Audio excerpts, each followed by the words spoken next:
Hello everybody, once again welcome back to Financeable YouTube channel. Today in this video I'm going to show you how you can trade in Binance, so make sure you follow my step till the end.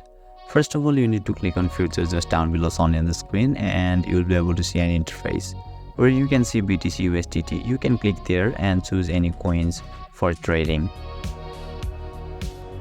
After that, you will be able to see isolated, which is important for beginners so that you don't lose your all balance. So let it be.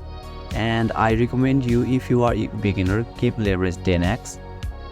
Now at right you can see 0.00 USDT. Make sure you have balance before trading. You can click there and transfer it on your futures from your spot.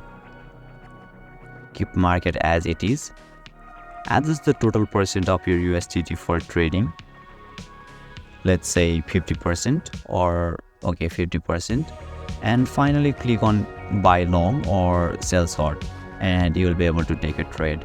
So this is how you can trade in Binance, and if you still encounter any issue during the trading process, feel free to leave a comment and I'll be happy to assist you. If you found this video helpful, please give it a thumbs up, and if you are new to this channel, make sure to hit the subscribe button and set the bell icon to on so that you can stay updated with our latest content. Thank you for watching and I'll see you next time.